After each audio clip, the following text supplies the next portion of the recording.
ধর্ষিতা মেয়েরা সবার আর চোখেই পড়ে থাকে। ধর্ষকটা হাসি মুখে ঘুরে বেড়ায়। একটা ছেলে চাইলে বছরের পর বছর বিয়ে না করে শেষ বয়স অবধি একা কাটিয়ে দিতে পারে, অথচ একটা মেয়ে একটু বড় হলেই পাড়া প্রতিবেশী সহ সমাজের ঘুম হারাম হয় এই চিন্তায় যে মেয়েটা আধবুড়ো হয়ে গেছে, এখনো কেন বিয়ে দিচ্ছে না। মধ্যবয়সী লোকটাও বিয়ের জন্য অল্প বয়সী সুন্দরী মেয়ে খোঁজে। বাহ, কি সুন্দর চাওয়া। প্রতিদিন যৌনপল্লীতে যাওয়া ছেলেটাও বিয়ের জন্য একটি ভার্জিন মেয়েই খোঁজে। কতটা হাস্যকর, তাই না?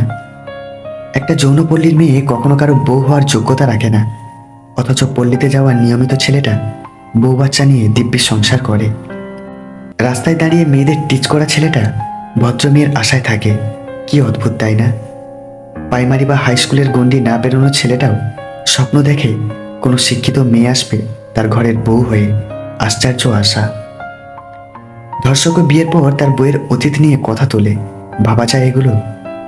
একটার পর একটা মেয়েকে বিয়ে করবে বলে কথা দিয়া ছেলেটা বিয়ের জন্য বাবা মায়ের পছন্দের মেয়েকে নির্ধারণ করে। কি সুন্দর বাবা মায়ের বাধ্য ছেলে। প্রতিদিন রাত জেগে চ্যাটিং করা ছেলেটাও চায় তার হবু বইয়ের যেন ফেসবুক আইডি না থাকে। কি আজব চিন্তাধারা, ভাবা যায়? মেয়ে, তুমি মুখে লেডিস ফার্স্ট হলেও বাস্তবতায় পড়ে আছো পুরুষ শাসিত সমাজের চাঁতাকলে। একটা ছেলের অনেকগুলো বান্ধবী থাকতে পারে, কিন্তু একটা মেয়ের কোনো ছেলে বন্ধু থাকাটা সহজ হতে পারে না। ভুলেও এই চারটি কথা কখনো কাউকে বলবেন না। 1. নিজের খারাপ কাজের কথা। 2. প্রেম বা সম্পর্কের কথা। 3. ভবিষ্যৎ পরিকল্পনার কথা। আর 4. নিজের সম্পদের কথা।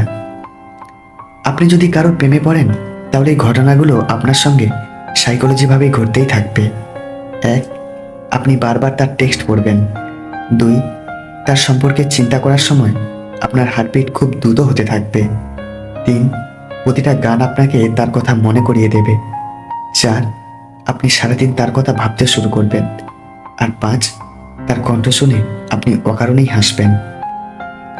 স্ত্রী যখন অন্য কোনো পুরুষের সাথে প্রেমে পড়ে, তখন স্বামীর সাথে এই 5টি ব্যবহার করে। 1. তখন স্বামীর যে কোনো কাজে সে আর কোনো অভিযোগ করে না। 2. সবসময় সে তার স্বামীকে হাসি খুশির ভেতরে রাখতে চায়, কিন্তু স্বামীকে বেশি সময় দিতে চায় না। 3. আগের তুলনায় একটু বেশি সাজুগুজু করে এবং সে নিজেকে আগের তুলনায় স্বাধীন মনে করে এবং সেভাবে চলাফেরা করে। 4. বেশি বেশি বাপের বাড়ি যেতে চায় আর গেলে আসতে চায় না। আর 5. স্বামী থেকে অনেক কিছু লুকায়, যেমন ফোন। টাকা থাকলে গোটা পৃথিবী তোমার আপন হতে চায়, আর টাকা না থাকলে আপন যেন পরিচয় দিতে লজ্জা পায়। নিজেকে সবসময় হাসি খুশি রাখতে চাইলে অপরের খুশি দেখে জ্বলে যেও না, আর নিজের দুঃখের কথা কাউকে বলো না। সুন্দর চেহারা নিয়ে কখনো অহংকার করো না, কারণ মৃত্যুর পর তোমাকে ছুঁয়ে সবাই হাত ধুয়ে নেবে। জীবনে যদি কারো উপকার করেন, তাহলে সেটা সারা জীবনের জন্য ভুলে যাবেন, কিন্তু যদি কখনো কারো উপকার পান, তাহলে সেটা সারা জীবন মনে রাখবেন। যে হাসতে পারে না তার জন্য কেঁদো না। যে একবার ছেড়ে চলে যায়, তাকে আর দ্বিতীয়বার কাছে আসতে দিও না। পৃথিবীতে কখনো কেউ পরচর্চা করে সফল হতে পারেনি। সফল হয়েছে নিজের চর্চা করে। তাই পরচর্চা না করে নিজের চর্চায় মনোনিবেশ করুন।